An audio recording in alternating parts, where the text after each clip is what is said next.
सारे व्यूअर्स को मेरी राम राम। आज की वीडियो में मैं बताऊंगा कि इन 50 दिनों में हम कैसे पढ़ाई करें कि एसएससी सीपीओ का पेपर क्रैक किया जा सके। एसएससी ने अपनी जो टेंटेटिव डेट टियर 1 की दी है वो 9 मई से 30 मई है, यानी 50 से 55 दिन ही पड़े हैं। तो 50 से 55 दिन में हमने इतनी मेहनत करनी है और इस प्लानिंग के साथ पढ़ाई करनी है कि हमारा टियर 1 क्रैक हो सके और हमारे कंधे पे जो सितारे लगने हैं उसका पहला स्टेप हम क्लियर कर सकें। आप चाहे बिगिनर्स हो चाहे आप पहले से तैयारी कर रहे हो, आपको मैं दोनों तरह से बताऊंगा कि आपने बिगिनर्स ने कैसे तैयारी करनी है और जो पहले तैयारी में लगे हैं उन्होंने कैसे तैयारी करनी है ताकि वो इस पेपर को क्रैक कर सकें। इसलिए आप सब इस वीडियो को एंड तक देखना ताकि आप सब के लिए वीडियो यूजफुल हो सके। हम सबको पता है कि टियर 1 में 4 सब्जेक्ट्स आते हैं। अगर मैं आसान भाषा में बात करूं तो ये 4 सब्जेक्ट्स हैं इंग्लिश, मैथ्स, रीजनिंग और जीके। और टियर 2 में सिर्फ इंग्लिश आती है। टियर 1 में चारों सब्जेक्ट्स 50-50 नंबर के होंगे। 50-50 क्वेश्चन हर सब्जेक्ट से आएंगे और हर क्वेश्चन का 1 नंबर होगा, यानी टियर 1 होगा 200 नंबर का। और टियर 2 में सिर्फ और सिर्फ इंग्लिश आएगी जो 200 नंबर की होगी। अब कुल मिला के इंग्लिश हो गई 250 नंबर की, 50 नंबर टियर 1 में और 200 नंबर टियर 2 में। टोटल 400 में से 250 नंबर की इंग्लिश, यानी मोर देन 60% तो इंग्लिश ही है। तो आप समझ सकते हैं कि इंग्लिश कितनी इंपॉर्टेंट है। नो डाउट इंग्लिश बहुत इंपॉर्टेंट है इस पेपर के लिए, लेकिन अभी हमने क्योंकि टियर 1 के बारे में बात करनी है और टियर 1 में इंग्लिश भी 50 मार्क्स की आती है और बाकी 3 सब्जेक्ट भी 50 मार्क्स ईच आते हैं, तो हर सब्जेक्ट इक्वली इंपॉर्टेंट है। तो हर सब्जेक्ट की हमें इक्वली तैयारी करनी है और इस हिसाब से तैयारी करनी है कि हम टियर 1 को क्रैक कर सकें ताकि हमारे कंधे पर सितारे लग सकें। देखो, जो बिगनर्स हैं, जो पहली बार इस एग्जाम को देंगे, अगर उनसे हम ये क्वेश्चन करें कि भाई कैसी तैयारी चल रही है, क्या प्लानिंग है आपको एग्जाम क्रैक करने की, तो नॉर्मली बच्चों का जवाब क्या होगा, तो इस बार तो मैं सिर्फ ट्राई के लिए जा रहा हूं, देखूंगा कि कैसा पेपर आता है, अगली बार मैं सीरियसली तैयारी करूंगा।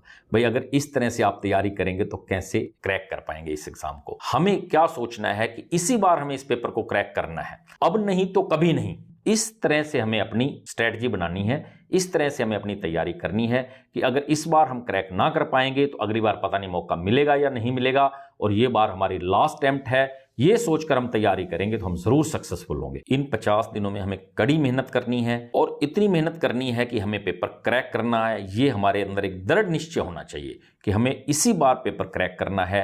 खूब मेहनत करनी है, खून पसीना एक कर देना है, दिन रात एक कर देनी है और मेहनत करनी है। मेहनत कैसे करनी है ये तरीका मैं आपको बताता हूं। सबसे पहले हम बात करते हैं इंग्लिश के बारे में। देखो, इंग्लिश आपको पता है कि इसमें 50 क्वेश्चन आएंगे, हर क्वेश्चन 1 नंबर का होगा, यानी टोटल 50 नंबर का इंग्लिश में से आएगा टियर 1 में। और इसको पढ़ने के लिए रामबाण बुक है नीतू सिंह मैम का वॉल्यूम 1। नीतू सिंह मैम की वॉल्यूम 1 पढ़ना बहुत जरूरी है।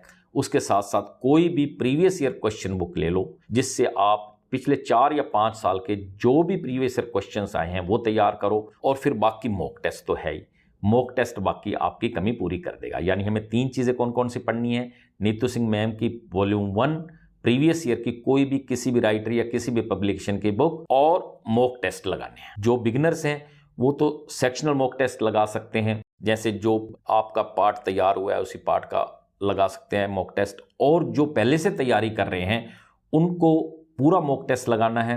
और उन्होंने अगर नोट्स बना रखे हैं तो उन नोट्स को भी बार बार रिवाइज करना है ताकि कोई क्वेश्चन ना छूट ना पाए। और हमारा टारगेट इसमें होना चाहिए 50 में से 45 मार्क्स।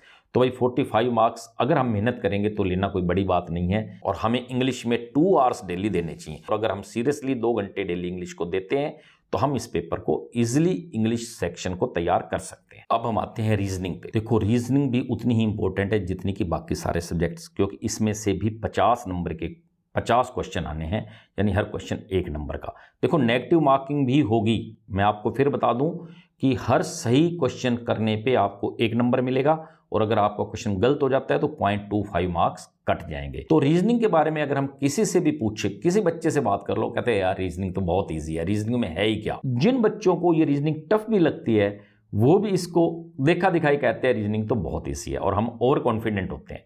ओवर कॉन्फिडेंट होने की वजह से हम रीजनिंग में कई बार मार खा जाते हैं, हमारे क्वेश्चन गलत हो जाते हैं और हम उस टारगेट को पूरा नहीं कर पाते जो हमारा टारगेट होता है। तो हमें रीजनिंग में भी टारगेट लेके चलना है 45 मार्क्स। इसके लिए हमें क्या करना है, किसी भी पब्लिकेशन की कोई भी बुक खरीद लो, प्रीवियस ईयर क्वेश्चंस की एक बुक खरीदनी है, इन दोनों को पढ़ना है और मॉक टेस्ट लगाने हैं। और हमें डेली रीजनिंग को कम से कम 1 घंटा देना है।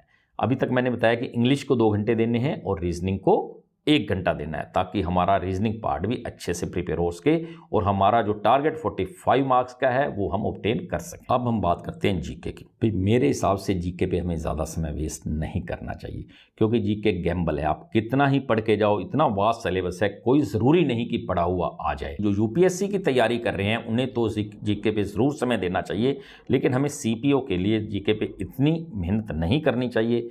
और हमारा टारगेट होना चाहिए जीके में 15 से 20 मार्क्स। अगर आपके 15 मार्क्स भी आ जाते हैं जीके में तो मेरे हिसाब से सफिशिएंट है। जीके के लिए आप लूसेंट की बुक ले सकते हैं, प्रीवियस ईयर क्वेश्चंस करने हैं और करंट अफेयर्स पे भी ध्यान देना है। देखो करंट अफेयर्स हमें कब से करने हैं, हमारा टीयर 1 का एग्जाम के टेंटेटिव डेट है मई, तो हमें जून टू टिल डेट हमें करंट अफेयर्स देखने हैं। तो लूसेंट की बुक देखनी है, प्रीवियस ईयर क्वेश्चंस देखने हैं, करंट अफेयर्स देखने हैं, बाकी मॉक टेस्ट तो लगाने ही लगाने हैं। उनमें जो क्वेश्चन है वो तो आपके हो ही जाएंगे। तो मेरे हिसाब से इतना करने से आपके 15 से 20 मार्क्स इजीली आ सकते हैं।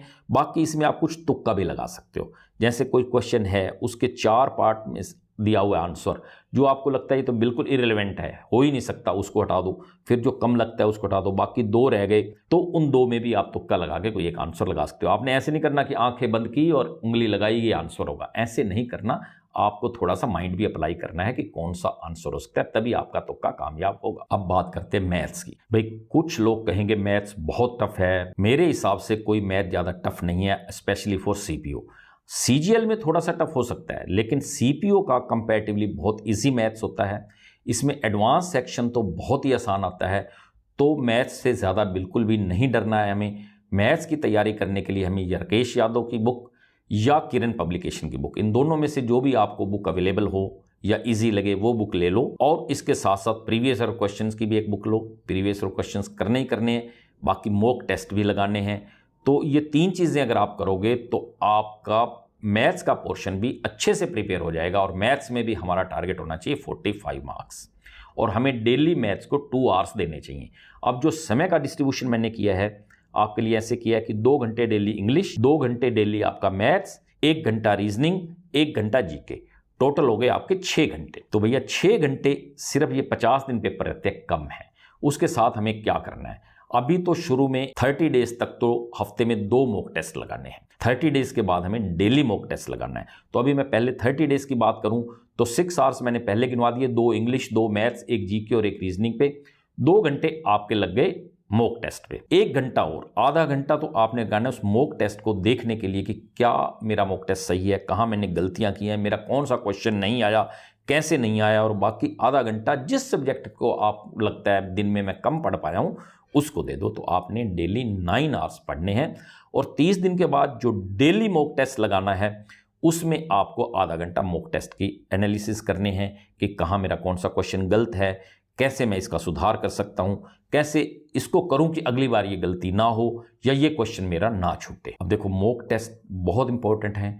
मॉक टेस्ट आपको कैसे लगाने हैं, डे टाइम में लगाने हैं, जैसे डे टाइम में एग्जाम होता है, जो एग्जामिनेशन का एनवायरनमेंट होता है उसी इन्वायरमेंट में आपको मॉक टेस्ट लगाने हैं। टेबल चेयर पे बैठ के लगाने हैं, बिल्कुल अपने सामने घड़ी रखनी है कि इतने ही समय के अंदर मेरा पूरा पेपर होना चाहिए। और इस हिसाब से अगर आप मॉक टेस्ट लगाएंगे तो आपका एग्जामिनेशन फीवर दूर हो जाएगा। एग्जामिनेशन हॉल में आपको ऐसा लगेगा ही नहीं कि मैं एग्जाम देने आया हूँ, आपको होमली एटमॉस्फेयर लगेगा और आप पेपर अच्छे से अटेम्प्ट कर पाएंगे। अगर आप मेरे ये तरीके अपनाते हैं तो मेरे हिसाब से टीयर 1 क्वालिफाई कर सकते हैं आप। और फिर टीयर 2 की तैयारी के लिए तो आपको 2.5 से 3 महीने आपको ज़रूर मिल जाएंगे, उसमें आप उसकी प्रिपरेशन कर सकते हैं। बाकी फिजिकल और मेडिकल के बारे में भी अगर आप कहेंगे तो मैं अलग से एक वीडियो बना दूंगा। तो ठीक है भाई, wish you all the best.